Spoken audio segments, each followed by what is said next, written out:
Hello friends, welcome back to CUT सफ़र BHU। मैं शिवम श्रीवास्तव आप सबका स्वागत करता हूं आपके अपने YouTube चैनल CUT सफ़र BHU पर। दोस्तों, हम लोगों को जैसे पता है कि 10 फरवरी को UP BEd का जो नोटिफिकेशन है वो आ चुका है, वो आने वाला है और अब जो है फॉर्म भराना शुरू हो जाएगा और उसके बाद एग्ज़ाम्स होगा। तो अब एकदम ये परफेक्ट टाइम है प्रीवियस ईयर क्वेश्चंस को एनालाइज करने का, प्रीवियस ईयर क्वेश्चंस को सॉल्व करने का। तो मेरी टीम एक नए सेट ऑफ सीरीज़ के साथ एक नए series UP BEd previous year questions शुरू कर रहे हैं। एक नए सफ़र आपके साथ शुरू कर रहे हैं और इस सफ़र को हम लोग आपके साथ जब तक आपका एडमिशन नहीं हो जाता, जब तक आपका एग्ज़ाम नहीं हो जाता, तब तक इसे चालू रखेंगे। तो subscribe the channel, hit the bell icon और kindly share this channel with your friends. इस चैनल को अपने सारे दोस्तों के साथ जो UP BEd या फिर किसी भी BEd की तैयारी कर रहे हैं 2023 के लिए, उनको ये शेयर करें। और क्योंकि हम लोग एक ऐसे ही फ्रेश सेट ऑफ क्वेश्चंस लाते रहते हैं आप लोग की मदद करने के लिए फ्री ऑफ कॉस्ट। और आज हम लोग एक नए सीरीज़ के साथ शुरू करने जा रहे हैं UP BEd के लिए खासकर। तो फ्रेंड्स, शुरू करते हैं। ये सारे जितने क्वेश्चंस लिख रखे हैं हम लोगों ने, असल में ये सब प्रीवियस ईयर क्वेश्चंस है। ऐसे ही क्वेश्चंस आपको मेन एग्जामिनेशंस में भी देखने को मिलेंगे। तो इसलिए ये ज़रूरी हो जाता है कि पहले कैसे क्वेश्चंस आ रखे हैं उससे एक अनुमान ले लेना चाहिए कि कैसे क्वेश्चंस आगे आएंगे, कैसे क्वेश्चंस आगे बनेंगे। तो यही बताने के लिए हम लोग एक नई सीरीज़ शुरू कर रहे हैं। तो चलिए शुरू करते हैं एक नई शक्ति, एक नई ऊर्जा और एक नए जज्बे के साथ। फ्रेंड्स, कौन से देश को लैंड ऑफ राइजिंग सन कहते हैं? लैंड ऑफ राइजिंग सन कौन से देश को कहा जाता है? तो लैंड ऑफ राइजिंग सन जो है वो जापान है। दोस्तों, जापान देश को लैंड ऑफ राइजिंग सन कहा जाता है। इस चीज़ को आप हमेशा याद रखिएगा। देखिए, एक जनरली मैं आपको एक कंसेप्ट बताऊं कि जो भी देश जितना ज़्यादा पूरब में होगा, जितना ज़्यादा ईस्ट में होगा, ग्लोबल ईस्ट में होगा, जो हमारा मैप होता है, जो स्टैंडर्ड मैप होता है, उसमें जो भी देश ज़्यादा पूरब की तरफ होता है, ज़्यादा ईस्ट की तरफ होता है, वहाँ सनसेट पहले होता है। जैसे अपने देश में भी देख लीजिए, जो पूर्वोत्तर के राज्य हैं, जो नॉर्थ ईस्ट स्टेट्स हैं, उसमें जो सूर्योदय है, जो सनराइज़ है, वो जल्दी होता है। तो अपने देश में भी आप चीज़ देख सकते हैं। और अगर इसको पूरे वर्ल्ड मैप में देखना चाहें या ग्लोबली देखना चाहें तब भी आप देख सकते हैं। तो friends, land of rising sun आपका हो जाएगा जापान। टीचर्स डे कब सेलिब्रेट किया जाता है? देखिए फ्रेंड्स, BEd करने के बाद आप एक शिक्षक बनेंगे तो ज़रूरी है कि शिक्षक दिवस और शिक्षक को लेकर के कौन से एक बहुत इम्पॉर्टेंट पर्सनालिटीज़ आ चुकी हैं, कौन सी कमिटीज़ बनी हैं शिक्षकों के लिए या पढ़ाने को लेकर के, इन सब चीज़ का ज्ञान हमें रहना चाहिए। तो टीचर्स डे कब मनाया जाता है? तो फ्रेंड्स, टीचर्स डे 5 सितंबर को बनाया जाता है।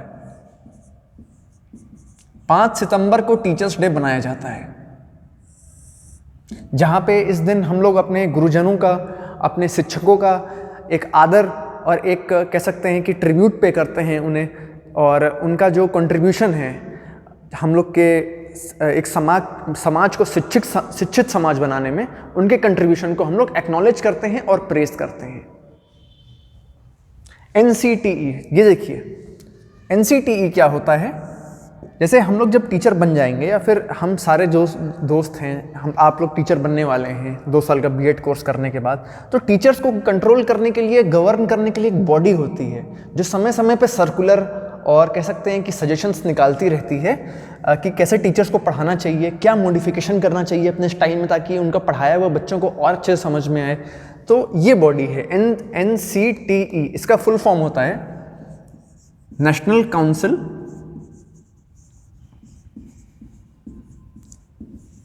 For teachers education.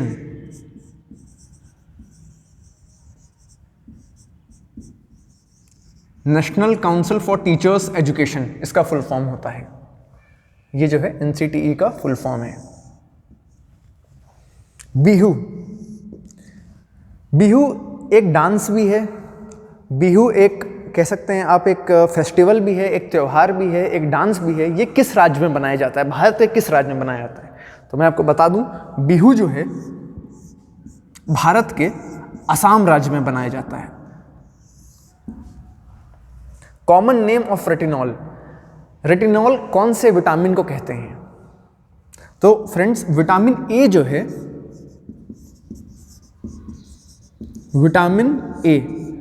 Vitamin A को ही रेटिनॉल कहते हैं, या यूं कहें कि रेटिनॉल को कॉमन शब्दों में विटामिन ए कहते हैं, या ये आप कह सकते हैं विटामिन ए का जो केमिकल नेम है वो रेटिनॉल है।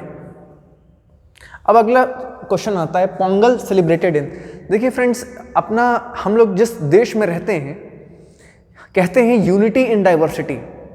तरह तरह के लोग हमारे देश में हैं, तरह तरह के फेस्टिवल्स हैं, तरह तरह के भाषाएं हैं, तरह तरह के कह सकते हैं कल्चर है, लेकिन उसमें तब भी एकता है।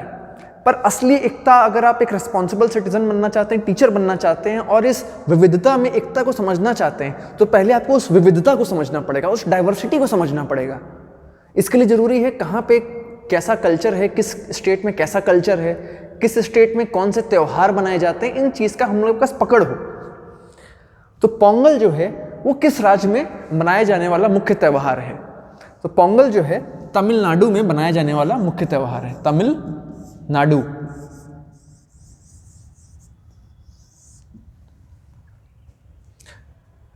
फ्रेंड्स, एक चीज़ मैं आपको और बता दूं, जो हमारे इंग्लिश सब्जेक्ट के छात्र रहे हैं उनके लिए तो अच्छा है, क्योंकि उन्हें इंग्लिश में ज़्यादा थोड़ा बहुत देख करके काम चल जाएगा। लेकिन जो हमारे हिंदी भाषी भाई बहन दोस्त हैं, उनको मैं बता दूं कि आप लोग अंग्रेजी पे थोड़ा ध्यान जरूर दीजिए, क्योंकि अंग्रेजी में 50 प्रश्न आते हैं और ये आपका मेरिट डिसाइड करने में बहुत ही इम्पॉर्टेंट होता है, बहुत ही ज़रूरी होता है। तो इंग्लिश के लिए भी जो है हम लोगों ने क्वेश्चंस ला रखे हैं। और फ्रेंड्स, ऐसा नहीं है कि ये जो क्वेश्चंस हम लोग ला रखे हैं ये सिर्फ यूपी बीएड में आपकी मदद करेंगे, ऐसा कुछ नहीं है। क्वेश्चन वही है, फैक्ट वही है, ये किसी भी बीएड एग्जामिनेशन में आपका उतना ही मदद करेंगे जितना आपका यूपी बीएड में करेंगे। तो फ्रेंड्स, शुरू करते हैं। अंडर रैप्स, ये एक कह सकते हैं कि एक सिनोनिम है, सिनोनिम नहीं कह सकते पर एक प्रोवर्ब टाइप का कह सकते हैं। इसका मतलब क्या होता है? एक सेंटेंस है छोटा सा, इसका मतलब क्या होता है? अंडर रैप्स, इसका मतलब होता है सीक्रेट, किसी चीज़ को सीक्रेट रखना, किसी चीज़ को सीक्रेट रखना कहते हैं अंडर रैप्स। कहते हैं keep this thing under raps. Under raps मतलब अपने तक रखना, उसको एक सीक्रेट बना के रखना। इस टर्म को हम लोग अंडर रैप्स कहते हैं। विटेड, डैश विटेड, यहाँ पे कॉमा नहीं रहेगा, ये देखिए विटेड। विट का मतलब होता है चालाकी। और चालाकी कैसे होती है? क्या आप मतलब 10 दिन सोच करके चालाकी करते हैं, या फिर आप इंस्टेंटेनियस वो रहता है, इंस्टेंटेनियस आपका रिस्पॉन्स रहता है? तो आंसर होगा जो रिस्पॉन्स रहता है वो इंस्टेंटेनियस रहता है, तुरंत रहता है, तत्काल रहता है। तो ये होगा क्विक विटेड, यहाँ पे आएगा आपका क्विक। फियर ऑफ हाइट्स को आप एक शब्द में क्या बोलेंगे?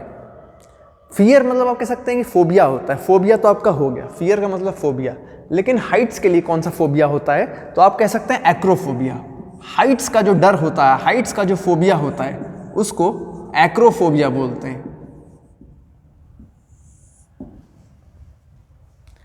Tit for tat, tit for tat को अगर एक शब्द में आपको रिप्लेस करना हो, इसके लिए एक शब्द लिखना हो, तो आप क्या कहेंगे?